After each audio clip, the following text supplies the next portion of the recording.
சபரிமலை ஐயப்பன் கோயிலில் 18ஆம் படியில் நின்று குரூப் புகைப்படம் எடுத்த காவலர்கள் கூண்டோடு மாற்றப்பட்டதாக தகவல் வெளியாகியுள்ளது. 23 காவல்துறையினரை ஆயுதப்படைக்கு மாற்றம் செய்து கேரள ஏடிஜிபி அதிரடி உத்தரவை பிறப்பித்துள்ளார். இது தொடர்பான கூடுதல் தகவல்களை தருகிறார் செய்தியாளர் ஜெயகரன். தற்போது 18ஆம் படியில் குழு புகைப்படம் எடுத்தவர்கள் கூண்டோடு மாற்றப்பட்டிருக்கிறார்கள். இதன் பின்னணி குறித்தும் தற்போதைய நிலவரம் குறித்து விரிவான தகவல்களை சொல்லுங்கள். நிச்சயமா பூர்ணிமா, அதாவது உலக பிரசித்தி பெற்ற கோயிலாக கேரள மாநிலம் சபரிமலை ஐயப்பன் கோயில் திறந்து வருகிறது.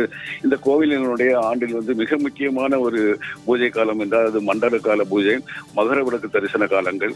இது ஒவ்வொரு ஆண்டும் கார்த்திகை 1ஆம் தேதி தொடங்கி கிட்டத்தட்ட 3 மாத காலங்கள் தொடர்ந்து நடைபெறக்கூடிய ஒரு விழா காலமாகும்.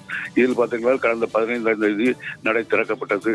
மண்டல காஜ பூஜைக்காக கார்த்திகை 1ஆம் தேதி, அதாவது கடந்த 16ஆம் தேதிக்கு அதிகாலையில் பூஜைகள் ஆரம்பமாகி மண்டல காஜ பூஜைகள் தொடர்ந்து நடைபெற்று வருகிறது. இதில் ஏராளமான பக்தர்கள் தமிழ்நாடு மட்டுமல்ல, கேரளா மட்டுமல்ல, ஆந்திரா, கர்நாடகா, தெலுங்கானா, இந்தியா கர்நாடகா, மைசூர், இந்தியா முழுவதும் தினசரி பார்த்திருந்தால் 80,000 பக்தர்கள் விரதம் இருந்து இருமுடி கட்டி சாமி தரிசனத்துக்காக செல்கின்றனர். இவர்கள் ஏறி வருகின்ற போது பார்த்திருக்கின்றார், இருமுடி கட்டி புனிதமாக கருதப்படுகின்ற 18ஆம் படியில் ஏறிதான் சாமி தரிசனம் செய்ய வேண்டும். அந்த 18ஆம் படியை அவ்வளவு புனிதமாக கருதுகிறார்கள். இருமுடி கட்டு இல்லாமல் யாரும் அந்த படிக்கட்டுகளில் ஏற முடியாது.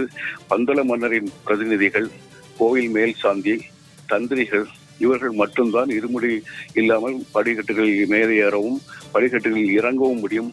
இறங்கும் பொழுது கூட அவர்கள் சாமியின் முகம் பார்த்து பின்பக்கமாக திரும்பிய நிலையில்தான் படிக்கட்டில் இறங்குவார்கள்.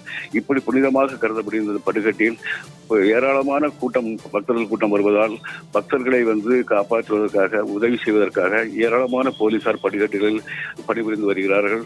அவர்களுடைய சேவைகள் மிகவும் பாராட்டக்கூடியதாக இருந்த வகையில் தற்போது பார்த்தீர்கள் என்றால் கடந்த 25ஆம் தேதி நடை அடைத்ததும் பணி முடிந்த 24 போலீசார் விதிமுறைகளை மீறி படிக்கட்டுகளின் புனிதத்தன்மையை மீறி அந்த படிக்கட்டுகளில் சாமிக்கு பின்புறமாக தன்னுடைய குறுக்கு பகுதியை சாமி பக்கம் காண்பிக்கின்ற வகையில் படிக்கட்டுகளில் வரிசையாக நின்று 23 பேரும் புகைப்படம் எடுத்த சம்பவம் மிகப்பெரிய ஒரு பிரச்சனையை ஏற்படுத்தியுள்ளது.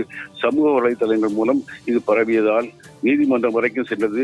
கேரள உயர்நீதிமன்றம் இதற்கு மிக கண்டனம் தெரிவித்ததோடு அவர்கள் மீது உடனடியாக நடவடிக்கை எடுக்க வேண்டும் என உத்தரவு பிறப்பித்தது. அதன் அடிப்படையில் அந்த 23 போலீசாரும் இந்த பதில்களார் அவர்கள் ஆயுதப்படை மைதானத்தில் உள்ள பயிற்சி முகாமுக்கு அனுப்பப்பட்டுள்ளனர்.